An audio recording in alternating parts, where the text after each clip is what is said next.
Hi so welcome back friends, how you all. I hope you all well at this time.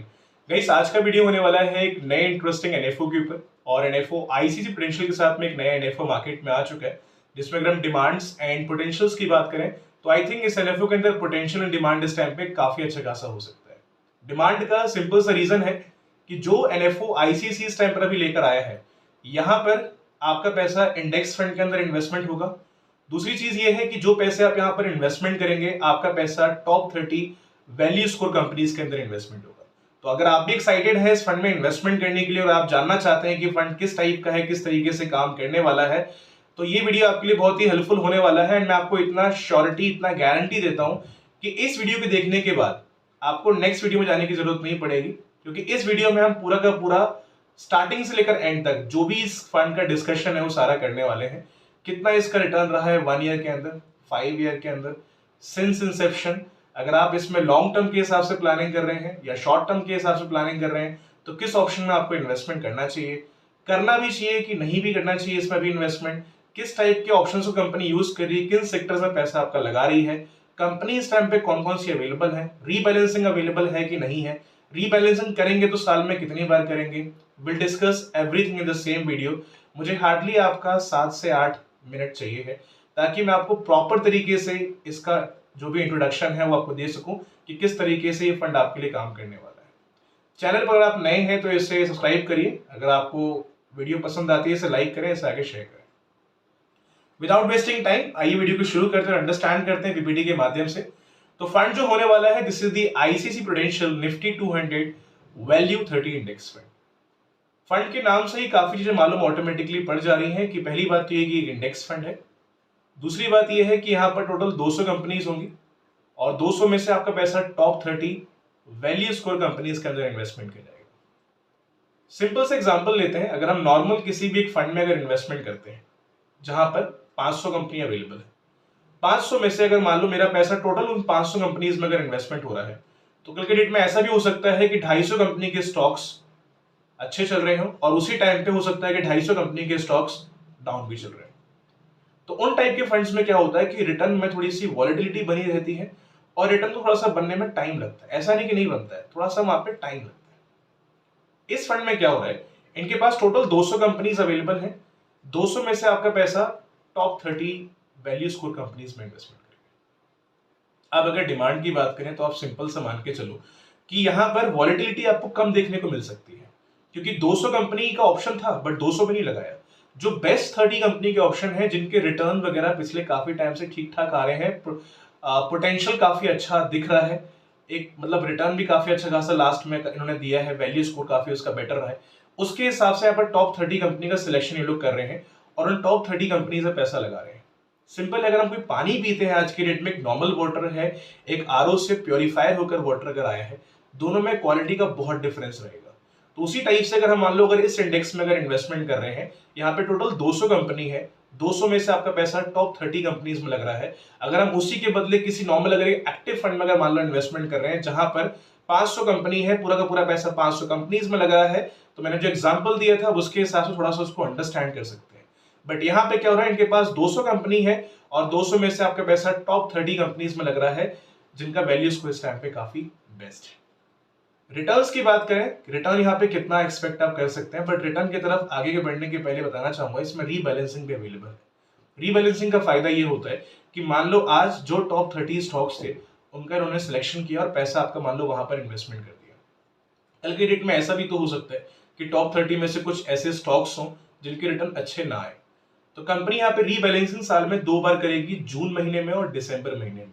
आज जो top 30 company का selection यहाँ पर किया गया है, कल के डेट में अगर मान लो उनमें से 4 कंपनी 5 कंपनी के रिटर्न अगर बेटर नहीं आते हैं, तो उस टाइम पे उसको वहां से बाहर निकाल दिया जाएगा और जो स्टॉक उससे बेटर रिटर्न दे रहा होगा उसको इस फंड में एंटर कर दिया जाएगा। टोटल कंपनी 200 होंगी और 200 में से आपका पैसा यहाँ पर टॉप 30 में ही लोग लगाएंगे। तो इसका सिंपल सा कहना है, demote losers promote winners. Clear है यहाँ तक? अपार्ट फ्रॉम दिस, अगर हम इसमें रिटर्न्स की बात करें कि इसका रिटर्न 1 ईयर में, 5 ईयर्स में और सिंस इंसेप्शन से कितना रिटर्न प्रोवाइड करता है, ये मैंने एक पीपीटी और डाउनलोड करी है एनएससी के साइट से और ये इन्होंने 30 अगस्त तक का दिया है डेटा, उसके हिसाब से मैंने यहाँ पर डाउनलोड कर रखा है। अगर हम इनके रिटर्न की बात करें, on an average last 5 year में इसने 36.54% तक का रिटर्न प्रोवाइड किया। अगर हम इनके 1 ईयर रिटर्न की बात करें तो बहुत ही शानदार रिटर्न रहा है। एक साल में 90% से लगभग ऊपर का रिटर्न इसने दिया हुआ है। और अगर सिंस इंसेप्शन से बात करें कि जब से ये आया है इंडेक्स, अगर हम तब से अगर इसका अगर एवरेज अगर रिटर्न निकालें तो इसने 17.85% तक का टोटल रिटर्न दिया है। मैंने आपको जो रिटर्न बताया टोटल रिटर्न है जो इन्होंने अब तक प्रोवाइड किए हैं। अगर हम 5 साल के रिटर्न की बात करें 36.54% तक का रिटर्न इसने दिया है एवरेज। 1 ईयर में इसने एवरेज 90.46% का रिटर्न दिया है। और सिंस इंसेप्शन से अगर बात करें तो एवरेज ने 17.85% तक का रिटर्न यहाँ पर प्रोवाइड किया है। अब काफी लोग ये भी क्वेश्चन रेज कर सकते हैं कि शॉर्ट टर्म में तो रिटर्न अच्छे होंगे ही होंगे, कि कोविड के बाद मार्केट बहुत अच्छी खासी बढ़ी है, इवन आज भी मार्केट ऑल टाइम हाई पे भी चल रहा है, तो डेफिनेटली शॉर्ट टर्म में तो इतना रिटर्न कोई बड़ी बात नहीं है, बहुत सारे फंड दे चुके हैं, डेफिनेटली दे चुके हैं, मैं खुद अग्री करता हूँ इस चीज से। लेकिन अगर आप इसके रिटर्न अगर सिंस इंसेप्शन से भी अगर देखोगे 17% का भी अगर इसने टोटल अगर रिटर्न प्रोवाइड किया है ऑन एन एवरेज, अगर मान लो 17 भी अगर देता आ रहा है उस टाइम से, तो भी रिटर्न कोई बुरा रिटर्न नहीं है। अगर हम इनकी साइट पे अगर टोटल अगर चेक करते हैं तो यहाँ पे सिंस इंसेप्शन से रिटर्न 17.85 का दिखा रहे हैं इस इंडेक्स का। एवरेज दिखा रहे हैं 5 इयर्स का 36.54%, 1 ईयर का 90.46% और सिंस इंसेप्शन दिखा रहे हैं एवरेज 17% का रिटर्न। 17% भी अगर आप देखोगे इंसेप्शन के हिसाब से तो बहुत ही शानदार इसका रिटर्न रहा है। तो रिटर्न्स की बात करें, ग्रोथ की बात करें तो ग्रोथ का चांस आई थिंक यहाँ पर काफी अच्छा खासा हो सकता है। अगर आप लॉन्ग टर्म के हिसाब से या अगर आप शॉर्ट टर्म के हिसाब से प्लानिंग कर रहे हैं ना, तो शॉर्ट टर्म के हिसाब से भी यहाँ पर ग्रोथ वगैरह काफी अच्छा खासा हो सकता है। जिस टाइप से चलता रहा, अगर मान लो उसी टाइप से अगर चलता रहा तो शॉर्ट टर्म के अंदर भी रिटर्न आप काफी अच्छा खासा ऐसे एक्सपेक्ट कर सकते हैं। इंडस्ट्री की बात करें, इसमें कौन कौन सी इंडस्ट्री इस टाइम पे अभी है फिलहाल, तो अगर हम बात करें तो इसमें फाइनेंशियल सर्विसेज का अच्छा खासा रेशियो है, 31.25% यहाँ पर फाइनेंस सर्विस अभी है। ऑयल एंड गैस यहाँ पर अवेलेबल है 30.89% के समथिंग। कंज्यूमर फ्यूल्स भी यहाँ पर अवेलेबल है। उसके अलावा मेटल एंड माइनिंग है, पावर है, कंस्ट्रक्शन मटेरियल्स अवेलेबल है, केमिकल्स है, टेलीकम्युनिकेशन यहाँ पे अवेलेबल है। कंपनीज की बात करें फिलहाल इसमें Oil and Natural Gas Corporation Limited available है, एनटीपीसी लिमिटेड है, Bharat Petroleum Corporation Limited available है, यहाँ पे ग्रासिम इंडस्ट्रीज लिमिटेड अवेलेबल है, Power Finance Corporation Limited available है, Indian Oil Corporation Limited available है और इसके अलावा और भी कंपनी जहां जहां पैसा अभी आपका लगा है। टोटल इनके पास टॉप 30 कंपनी का उन्होंने सिलेक्शन किया है। उनमें से कुछ जो कंपनीज आपको लिस्ट में अभी शो कर रही है स्क्रीन पे, ये कुछ कंपनी जहां पर अभी ये लोग पैसा यहाँ पर लगा रहे हैं इस इंडेक्स के अंदर, ठीक है। और यहाँ पर रीबैलेंसिंग होता रहेगा, ऐसा नहीं कि जो यहाँ पर कंपनीज आपको शो कर रही हैं वो यहाँ पर सेम ही रहेंगी। आने वाले टाइम में अगर मान लो ये परफॉर्म करना बंद कर देते हैं, इनसे बेटर का मान लो अगर ऑल स्टॉक्स रिटर्न बढ़िया आ रहे हैं तो रीबैलेंसिंग में शफलिंग भी किया जा सकता है, एक स्टॉक को हटा करके दूसरे स्टॉक में यहाँ पर लाया जा सकता है। तो रीबैलेंसिंग साल में यहाँ पर 2 बार होगी, जून और दिसंबर महीने में। आई होप यहाँ तक आपको ये सारी चीजें क्लियर होंगी। देखो अगर मैं सिंपल सी बात अगर इस फंड के ऊपर आपसे अगर डिस्कशन करूं कि अभी आपको इसमें अप्लाई करना चाहिए कि नहीं करना चाहिए, मुझे इनके जो फंडामेंटल्स है, पैसों को जो मैनेज करने का तरीका लग रहा है काफी बढ़िया तरीका है। ग्रोथ पहले भी इस इंडेक्स ने काफी अच्छा खासा प्रोवाइड किया है और लॉन्ग टर्म या शॉर्ट टर्म के अंदर भी काफी अच्छा खासा ग्रोथ दिख रहा है जिस टाइप से रिटर्न अभी देता आ रहा है। तो मुझे लगता है पोटेंशियल सेक्टर है, ग्रोथ का चांस बहुत बढ़िया हो सकता है और इंडेक्स फंड के रिटर्न वाकई में काफी अच्छे खासे पास के अंदर भी रहे हैं। लेकिन इन्वेस्टमेंट करने के पहले सबसे पहले अपना जो इसमें रिस्क है उसको अंडरस्टैंड करिए कि जितना इसमें रिस्क अवेलेबल उतना आप रिस्क ले सकते हैं कि नहीं, क्योंकि यहाँ पर रिस्क होने वाला है वेरी हाई। तो इन्वेस्टमेंट करने के पहले आप ये अंडरस्टैंड करो कि जो आप फंड परचेज करें जितना इसमें रिस्क अवेलेबल उतना आप रिस्क ले सकते हैं कि नहीं, ले सकते हैं तो ही इसके अंदर आप आगे बढ़िएगा। After the understanding all the terms and condition, call आगे जो बढ़ने का है वो आपको खुद डिसाइड करना पड़ेगा। It's not a recommendation video for you. Apart from this अगर हम बात करें लॉन्च डेट की, तो इसका 30 तारीख का लॉन्चिंग डेट है और मतलब जब ये लॉन्च इसने किया है, जो फर्स्ट डे अप्लाई करने का होगा वो 30 सितंबर का रहेगा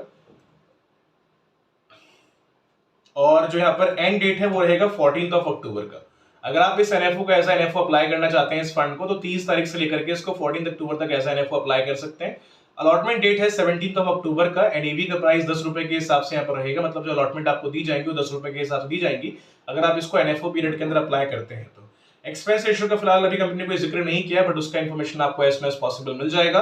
एग्जिट लोड यहाँ पर रहेगा नील, ये बहुत ही इसके अंदर अच्छी बात है क्योंकि यहाँ पर आप जब भी पैसा निकालोगे, ऐसा कुछ नहीं है कि अगर आपने 2 महीने बाद निकाला, 4 महीने बाद निकाला तो आपको एग्जिट लोड देने की नीड है। यहाँ पर एग्जिट लोड रहने वाला है नील।